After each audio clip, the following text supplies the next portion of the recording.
सच कह रही हूँ नाहर, कंवर सा मेरे साथ है, हम सबकी मदद कर रहे हैं। कंवर सा तुम्हारा साथ दे रहा है? कंवर सा हम सबके लिए पदम सिंह और चांदनी के खिलाफ मेरी इस लड़ाई में शामिल है।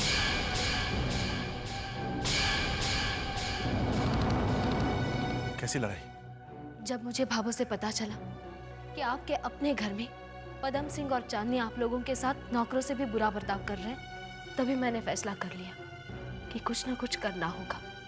मैं अपने परिवार का अपमान होते नहीं देख सकती, लेकिन अकेले कुछ कर पाना मेरे बस की बात नहीं थी। मुझे किसी की मदद की जरूरत थी, कोई अपना जिस पर मैं भरोसा कर सकूं। ऐसे में मुझे सिर्फ कंवर सा का ख्याल है।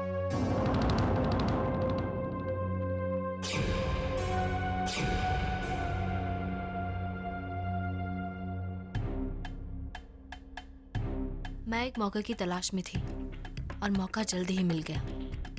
एक दिन मैंने चांदनी और पदम सिंह को घर से बाहर जाते देखा। मैं जानती थी कि इस लड़ाई में एक ऐसा इंसान है जो मदद कर सकता है।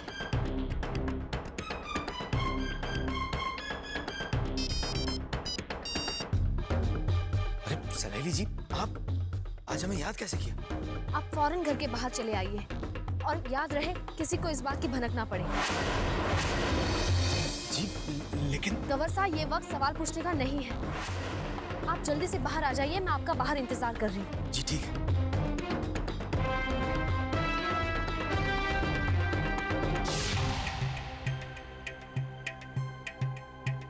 सनैली जी बोलिए। इसने देखा तो नहीं ना आपको आते हुए? अरे नहीं नहीं, बिल्कुल नहीं। ऐसे छुप छुपा कर निकलने की तो हमारी पुरानी आदत है। मैंने आपको इसलिए बुलाया है क्योंकि अब इस खेल में मेरे प्लान का दूसरा कदम उठाने का वक्त आ गया है। कदम? प्लान? सनैली जी कुछ समझ में नहीं आ रहा। कंवर साहब, मैंने चांदनी को आभास यही करवाया है कि मैं उसके सामने झुक गई हूँ, हार गई। लेकिन असलियत ये नहीं है, ये मेरी लड़ाई है। अपना घर, अपने घर की सुख संपत्ति, मान मर्यादा, सब कुछ वापस पाने की लड़ाई है। और इस लड़ाई की योजना के रूप में ही मैंने अपने पूरे परिवार को इस घर में वापस भेजा है। इसका मतलब सारे लोगों का वापस आना, ये आपका प्लान था? हाँ, और अब इस योजना के दूसरे चरण की शुरुआत का वक्त आ गया है और इसमें कंवर साहब मुझे आपकी मदद की जरूरत है। आपको कैसे भी, किसी भी तरीके से पदम सिंह और चांदनी का विश्वास जीतना है। उन्हें यकीन दिलाना है कि अगर वो इस परिवार में किसी पर भरोसा कर सकते हैं तो वो आप ही हैं। मैं तो कुछ भी जोड़ तोड़ करके ये काम कर लूंगा, लेकिन इससे हासिल क्या होगा? अरे इन लोगों की वजह से हमारे परिवार को जो तकलीफें उठानी पड़ रही हैं, वो तो दूर नहीं होंगी ना?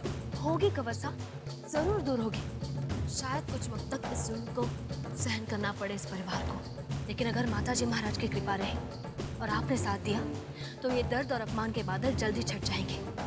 अगर आप चांदनी और पदम सिंह के यहाँ हमारा भेदिया बनकर उनके नजदीक जाने में सफल हो जाते हैं तो हमें उनके हर चाल के बारे में खबर मिलती रहेगी और हम अपना हर दांव उनके चाल को ध्यान में रखते हुए खेल सकते हैं। आइडिया तो बहुत अच्छा है, लेकिन एक अकेला मैं इस चूहे बिल्ली की जोड़ी चांदनी और पदम सिंह से कैसे? आप अकेले नहीं होंगे। सही मौका मिलते ही मैं भी उस घर में वापस आ जाऊंगी। क्या कमाल का आइडिया है, लेकिन ये होगा कैसे? वो चांदनी, वो बात की बात है कंवर साहब, आप पहले उनका विश्वास तो जीतिए। आप इस खानदान का एक हिस्सा है कंवर साहब, और आज इस खानदान का सब कुछ दांव पर लगा है। आप मुझे निराश तो नहीं करेंगे ना? जिंदगी में पहली बार किसी ने मुझ पर विश्वास करके मुझे कोई काम सौंपा है। अजीब, आपको निराश करने का तो मैं सपने में भी नहीं सोच सकता। मैं भी अंदर जाके सबको ये बात बताता हूँ कि हमारे अच्छे दिन लौटने वाले हैं। नहीं कंवर साहब, अभी किसी को और कुछ नहीं बताइएगा, वक्त आने पर सबको बता दिया जाएगा। आज मेरी नजरों में आपकी इज्जत कई गुना बढ़ गई। गर्व है मुझे कि मेरी आप जैसी सनैली जी। कंवर साहब, मैं जो कर रही हूँ और आप जो करने जा रहे हैं वो हमारा फर्ज है हमारे परिवार के लिए। इससे पहले कि आपको कोई देखे, आप चले जाइए। अपना ख्याल रखिएगा।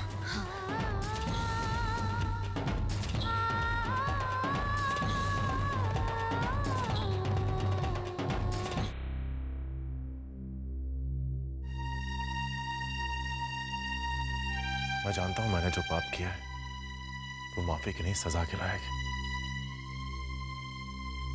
अगर आप मुझे इस गलती के लिए मारना भी चाहें ना तो मेरे मुंह से आवाज भी नहीं निकलेगी।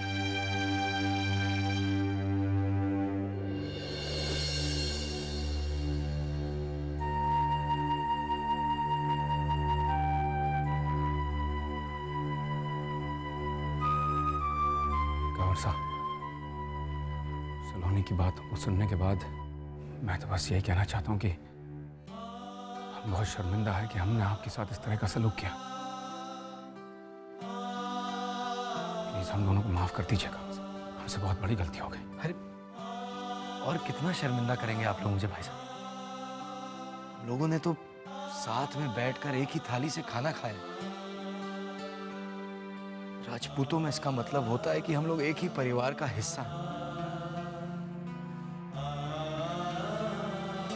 सारी जिंदगी आप लोग मुझे देते रहे और मैं हाथ फैलाकर लेता रहा। अब तो थोड़ा कर्ज चुकाने का मौका मिला। इस घर के प्रति अपने कर्तव्य को पूरा करने का सौभाग्य दीजिए मुझे।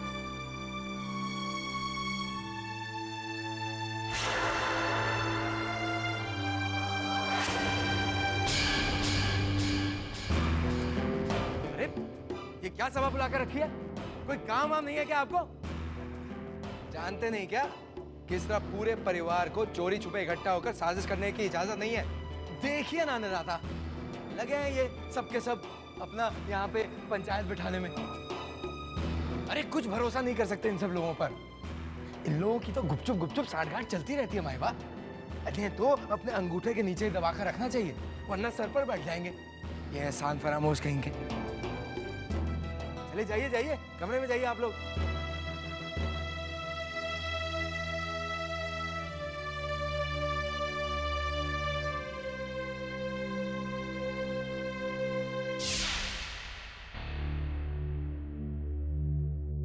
आप यहाँ इस वक्त? इतना बड़ा खतरा उठाने की क्या जरूरत थी? चांदनी इस वक्त पूरे घर के चक्कर मारती रहती है। जानता हूँ सलोनी, लेकिन कभी कभी सारी बातें जानते बूझते भी खुद को समझाना बहुत मुश्किल होता है। एक सवाल है जिसने मुझे सुबह से परेशान किया हुआ है। कैसा सवाल? तुमने इतना बड़ा प्लान बनाया, धीर कंवरसा को भी शामिल कर रही है उसमें, और लेकिन मुझे भला भी नहीं पड़ने दी। धीर कंवरसा नहीं, तुम भी मुश्किल में पड़ सकती हो। तुमने मुझे बताया क्यों नहीं? क्या मेरा विश्वास नहीं था? जो आप पर विश्वास है उसने मुझे आपको सब कुछ बताने से रोका। जानती थी कि अगर मैंने आपको ये सब कुछ बताया होता तो आप मुझे ये सब नहीं करने देते, मुझे इतनी तकलीफ नहीं उठाने देते, ना ही आपको ये गवारा होता कि मैं इस घर में आऊं और चांदनी सबके सामने मुझे जलील करे। जानती थी कितना चाहते हैं आप मुझे। आपका प्यार मुझे ये लड़ाई नहीं लड़ने देता शायद। रही बात धीर कंवरसा की, तो उन्हें इस लड़ाई में शामिल करना बहुत जरूरी था, क्योंकि वही एक इंसान थे जिस पर चांदनी भरोसा कर सकती थी कि वो इस परिवार के खिलाफ जा सकते हैं। माफी चाहती हूँ कि आपसे सब कुछ छुपाया मैंने। हालांकि तुमने बहुत बड़ा खतरा उठाया है, फिर भी मैं तुम्हारी हिम्मत और समझदारी की तारीफ करता हूँ। जरूर पिछले जन्म में मैंने बहुत नेक काम किए होंगे, तभी मुझे जन्म में तुम जैसे जीवन साथी मिली है। कोई आ रहा है, आप जाइए यहाँ से। हमें ऐसा कुछ भी नहीं करना है जिससे सारी मेहनत पर पानी फेर जाए। जाइए ना।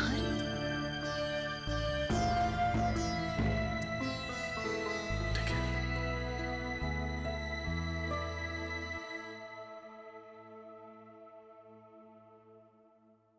होमवर्क हो गया बेटा? हाँ मम्मी। चलो बैग दे दो, सो जा।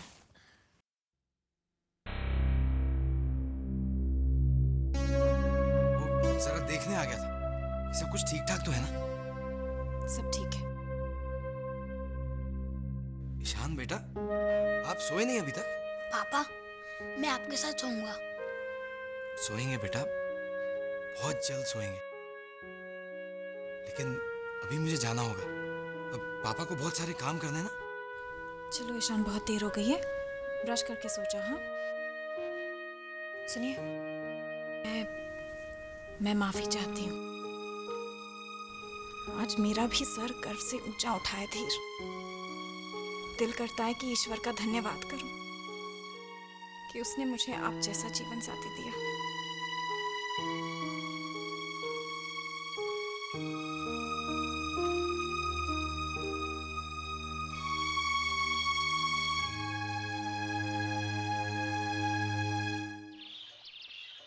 माता,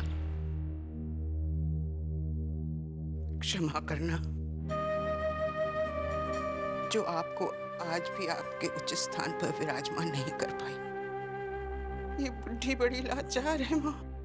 जगत माता को घर से बेघर होते हुए देखकर भी चुप खड़ी है, बिना विधि विधान पूजा करने के लिए।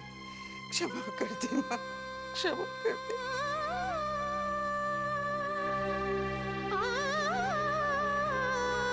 बाबू,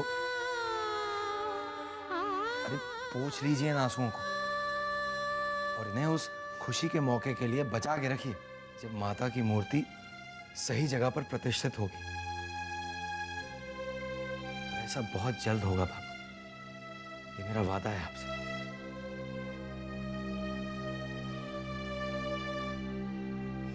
एक तो हमारी रोकड़े से गाड़ी खरीदते हैं, ऊपर से हम ही से साफ करवा रहे हैं। नहीं तो अरे ठाकुर साहब, कमाल की गाड़ी है ठाकुर साहब, और इसकी तो चमक ही अलग है। भाई मानना पड़ेगा आपकी पसंद को। अरे भाई, जब हम खास हैं तो हमारी पसंद भी तो खास ही होगी। जी ठाकुर साहब, अब बड़ा मन कर रहा था कि एक मौका मिले इसे चलाने को। अच्छा, तो तुम भी क्या याद करोगे, चला लो। वैसे भी आज ड्राइवर नहीं आया है, उसकी कमी तुम पूरी कर लो। अरे वाह ठाकुर साहब, अरे सरकार मैं खोलता हूँ दरवाजा। बैठिए। काम के आदमी हो। आ जाओ, आ जाओ। जी।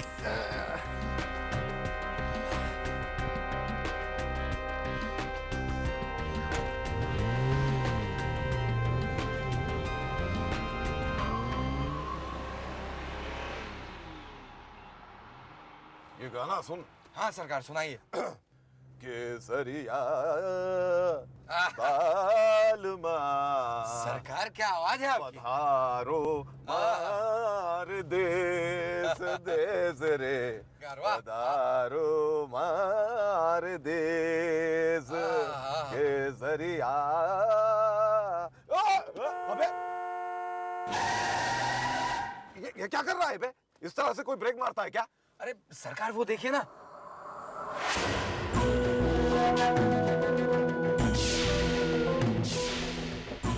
ये कौन है यार?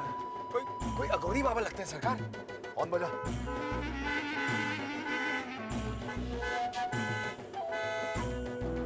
अरे अघोरी बाबा हटो सामने से। अबे ओ अघोरी, सुनाई नहीं देता क्या, बहरा है? हट सामने से, हट।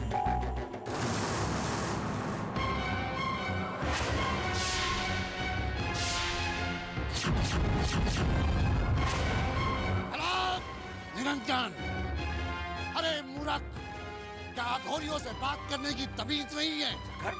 गाली दे रहा है। ए बुड्ढे,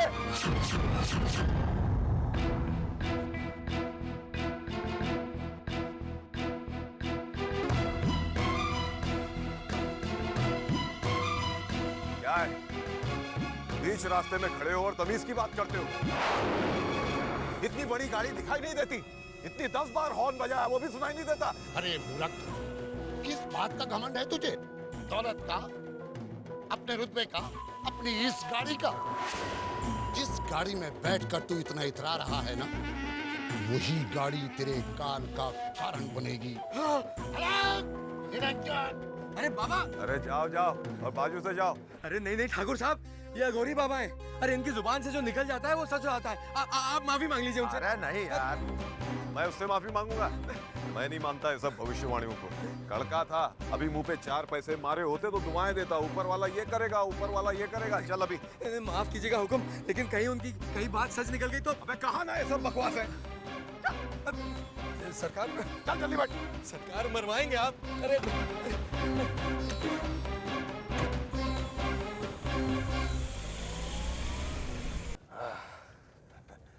बढ़िया चलती है ये गाड़ी। अरे जरा सा एक्सीलेटर दबाओ तो हवाई जहाज बन के हवा से बातें करती है सरकार।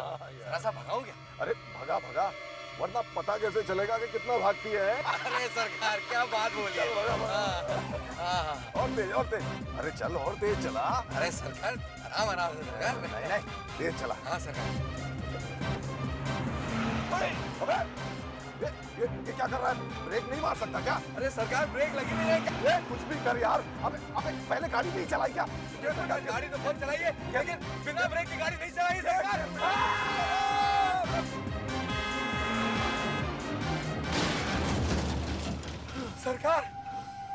गई आज तो। अरे बाप रे। वरना 1 मिनट के लिए तो मुझे ऐसा लगा था जैसे जैसे राम नाम सद की भी जरूरत नहीं पड़ेगी। हे भगवान। सरकार, वो अघोरी बाबा बिल्कुल सही बोले। मैंने कहा था ना आपसे, उनकी इंसल्ट मत कीजिए। देखा, जान जाते जाते बच गई सरकार। वो अघोरी सही बोल रहा था। अब चल चल चल चल उसे ढूंढते हैं, यहीं कहीं होगा, ज्यादा दूर नहीं गया होगा। चल चल उससे चल के माफी मांग लेते हैं। चले सरकार, चल गाड़ी यहीं छोड़ दे। चल, पहले ही बोला था। चलिए। सारी गाड़ी। अरे चल चल। पता नहीं कहाँ चले गए वो बाबा जी। इस धूप में सड़क नापनी पड़ रही है। अरे सरकार जल्दी चलिए, नहीं तो बाबा निकल जाएंगे। मैं जल्दी नहीं चल सकता हूँ मैं। चलिए चलिए। जब से इन लोगों के घर में रहना शुरू किया, आराम की आदत पड़ गई है, चलने की आदत ही नहीं रही।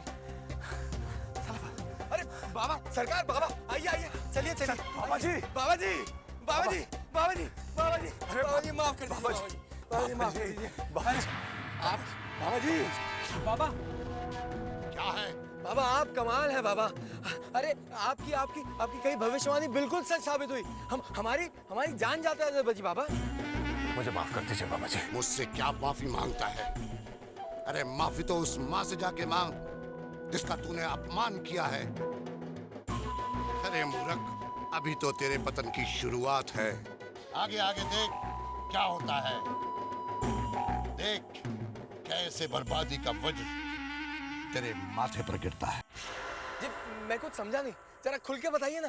देवी की मूर्ति को तूने उसके स्थान से हिलाया है ना, तो देवी तुझे उसकी सजा भी जरूर देगी। नाश होगा तेरा, नाश।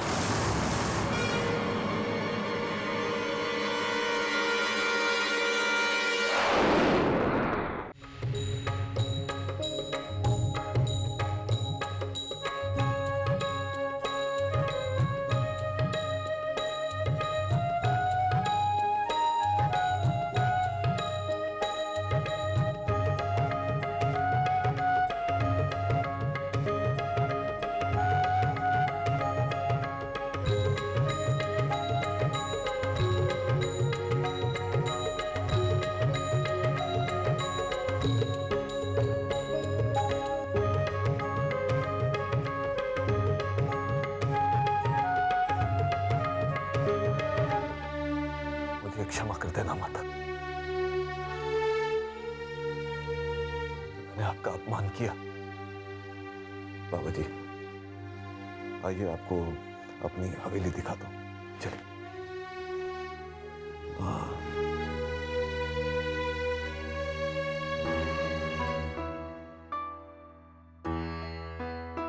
वाह जवाई साहब, आपने अपना वादा पूरा करके दिखा ही दिया। ये खेल आपका ही खेला हुआ है ना? अरे भाभो, हमारी कुल देवी का अपमान हो और हम चुपचाप बैठकर देखते रहते क्या? वाकई धीर साहब, आपने तो कमाल ही कर दिया। अरे ब्रिजेश भाई साहब, कमाल मेरा नहीं, कमाल तो सलोनी जी का है, जिन्होंने मुझे इस घर में इन लोगों के खिलाफ खड़ा करके इस खेल का पहला अचूक पासा फेंका।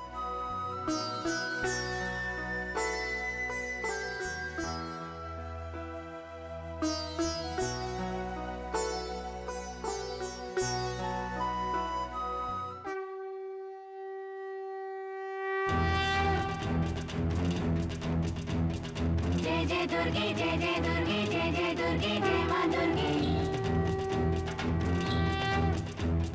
जय जय दुर्गे, जय जय दुर्गे, जय जय दुर्गे, जय मां दुर्गे।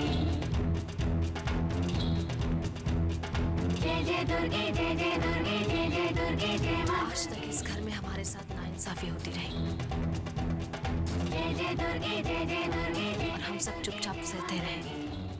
आज पहला मौका है जब हमारी जीत हुई है, जय जय दुर्गे, जय जय दुर्गे, जय मां दुर्गे। और हमारी इस जीत का शुभ शकुन माता की मूर्ति की प्रतिष्ठा से बढ़कर तो कोई हो ही नहीं सकता। जय दुर्गे, जय जय दुर्गे, जय मां दुर्गे। मेरा शंख बजाना इस युद्ध की शुरुआत की घोषणा है। आइए हम सब मिलकर कसम खाते हैं कि हम अपना घर, अपनी जायदाद, अपने मान मर्यादा फिर से हासिल कर सकें।